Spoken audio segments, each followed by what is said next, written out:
Ralf Schumacher had a very heavy accident when he had a tire failure, a Michelin tire failure on his Toyota. After long meetings, Michelin said they could not pinpoint the cause of these tire failures. But the magnitude of what happened behind closed doors blindsided everybody. And we didn't really know exactly what was going to happen. The Michelin teams will not race without a chicane. And as you say, it came down to a race of 6 cars with a somewhat fake result. I'm not saying that the others purposely choose something wrong, but whatever it is their problem, not our problem. And I don't think you can ask the people who are not responsible for it to take the responsibility.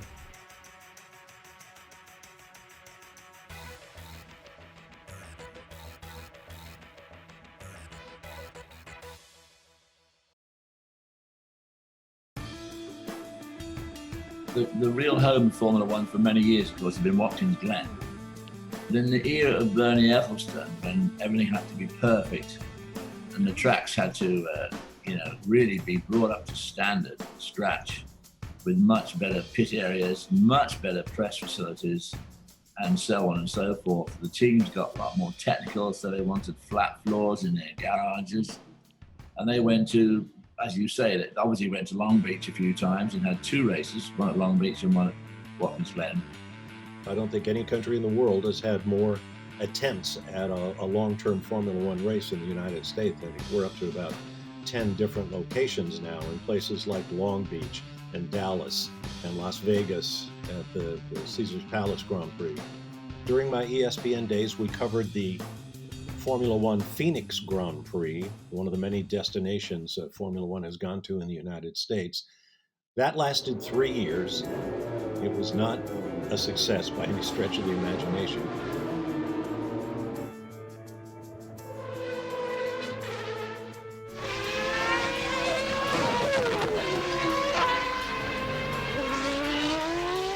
I got involved in TV around 96, 97 after I left Williams and we'd won those championships. It was an interesting time because it was the domination of Michael Schumacher in Formula One and Ferrari. And in a lot of countries, particularly the UK, the ratings fell away quite dramatically. But I always feel quite pleased that in the US, I think we did a very good job of showing Michael's skill and what it took to win Grand Prix the way he was. La Formula 1 in quegli anni aveva espresso tanti campioni che con le loro vittorie avevano dato un'impronta ben precisa al proprio tempo. La Ferrari invece era in crisi da tanti anni e non riusciva più a vincere il titolo mondiale.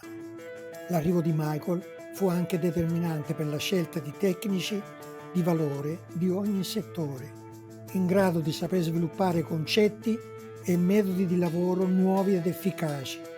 Il resto lo fece Michael. Con Michael Schumacher ho avuto sin dalla nostra conoscenza, avvenuta nel 1996 al suo arrivo in Ferrari, sono stato all'autodromo di Imola per iniziare le prime prove. Pioveva e fece solo alcuni giri e tutta la squadra si portò dietro il box e all'improvviso comparve un pallone da calcio e un giovane Mattia Binotto lo consegnò a Michael per fare una partitella fra di loro. Effettuata il nostro primo incontro all'autodromo di Imola, poi si è trasformata in amicizia di entrare piano piano nel mondo di Michael. Il mio grande desiderio era quello di riuscire a scattare a Michael immagini diverse, cogliendo il momento. Michael si sentiva rappresentato nel modo che desiderava, alla guida della sua Ferrari e anche al di fuori della pista. The level of interest in America was always small, very much a niche market. When it was announced that Indianapolis would host the Formula One race, I think there was an air of excitement because although Indianapolis didn't have what you would call a challenging road course circuit, the name of Indianapolis had such cachet. We all hoped and believed it could potentially be a home for Formula One. We knew via the rumor mill that Indianapolis was talking about doing this, but then it arrived. They struck a deal with Bernie Ecclestone, who was running Formula One at the time, and the circus came to town. And lo and behold, when it did, there were 225,000 people at the Indianapolis Motor Speedway to watch this, which was staggering to us. You know, that was one of the biggest crowds Formula One had ever seen anywhere in the world. At least on paper, it was a marriage made in heaven. America's greatest racetrack, home of its greatest worldwide event, the Indianapolis 500. We thought that was, that's great. What a great place.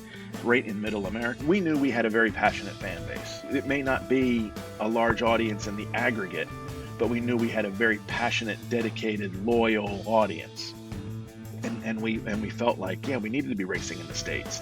And even though our television numbers aren't on par with, say, Germany at the time, we knew that Indianapolis would host a huge crowd. It was the biggest Grand Prix of the year immediately as well in terms of spectator numbers. We talked today about quite big figures at Austin, but of course they're tiny compared with the number of spectators we got at the Indy race. Quite honestly, the natural venue was the Indianapolis Speedway, and it was a roaring success. I mean, they had an absolutely huge crowd of over 200,000 people. Although the track was really not incredibly exciting, it was sort of good enough. And all the drivers, people like Michael Schumacher, Rubens Barrichello, Mark Webber, they were all very excited to be driving at the famous Speedway. And the race was pretty successful, but Bernie Ecclestone didn't really promote it.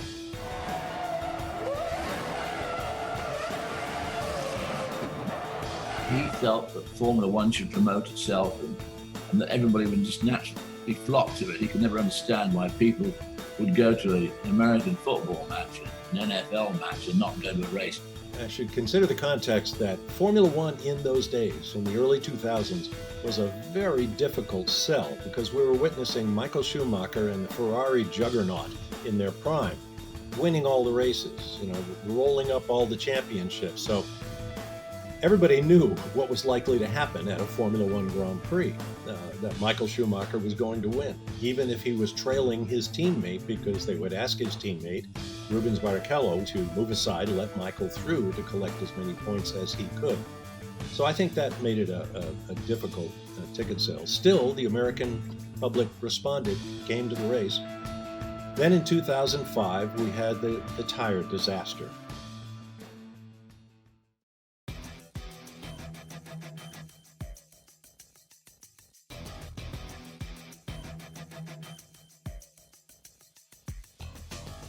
La situazione in classifica generale al momento vedeva lottare per il titolo piloti Fernando Alonso su Renault con 59 punti, il campione del mondo in carica Michael Schumacher su Ferrari, già vincitore del Gran Premio del 2000, 2003, 2004, stava affrontando una stagione molto negativa che lo vedeva indietro in classifica e senza aver vinto nessuna gara, quell'anno comunque.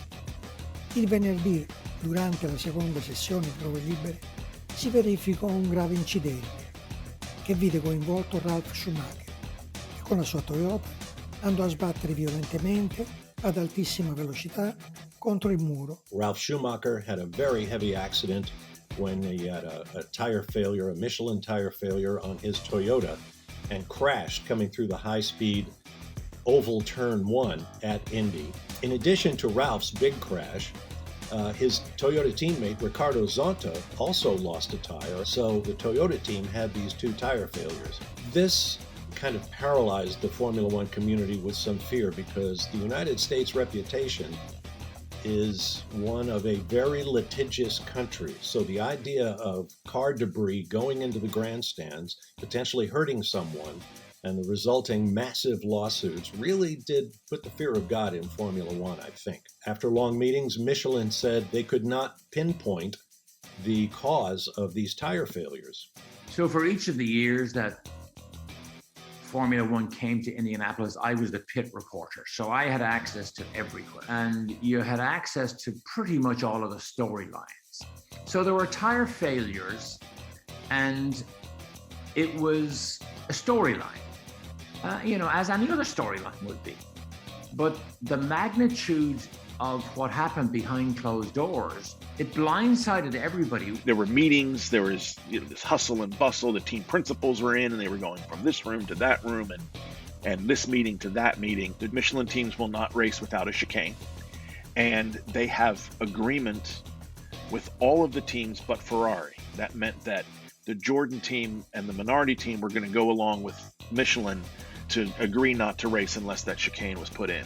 So when Trulli put the car on pole, we kind of knew that they were going for the headlines on the Saturday into Sunday, and the Michelin drivers might not participate in the race.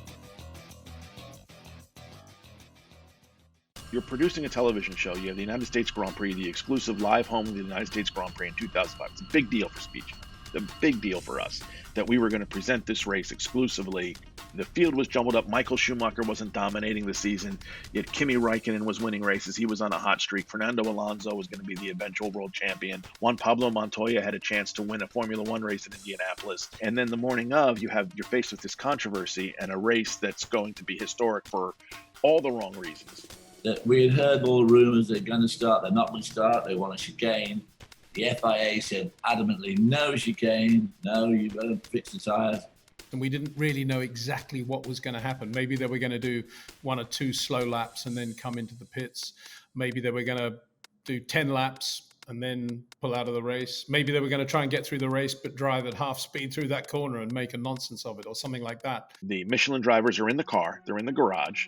Ferraris are on the grid. The Jordans are on the grid. And you get to that 15-minute clock, right? 15-minute prior to the top of the hour is when the pit lane is closed. So the clock's ticking on that. But you see the drivers in the car. And then when the drivers came out, when they come out of the garage and go on that installation lap to the grid, and all the Michelin guys were there was hope. Oh, maybe there's something that we don't know. Maybe something got figured out. Bob and I and Steve Matchett are up in the booth on top of the grandstand. And as the formation lap concluded, and all the Michelin cars peeled off into the pit lane, I can tell you that Bob and me and Steve, we looked at each other and we thought, what the hell are we going to do now? And as you say, it came down to a race of 6 cars with a somewhat fake result. They were horribly disappointed, lots of booing, debris thrown on the racetrack. Michael Schumacher won the race against virtually zero opposition. One of his 5 wins in 7 races at Indianapolis, we might add. That's how good Schumacher and Ferrari were. But it left a really bad taste in everyone's mouth. Michelin would have run the race if they put a chicane in. However, legally, the FIA could not put a chicane in because it needed a certain number of days and a certain amount of testing prior to changing the racetrack. And so legally, they weren't able to do it. Which sounds amazing in this day and age that the FIA's hands would have been tied to that level where they couldn't even do it. I don't say it was a bit of a laugh for the diehard American fans. Indianapolis didn't even have high banking. So there was no real exceptional stress and strain, unlike the high banks of Atlanta or Michigan, the super speedways.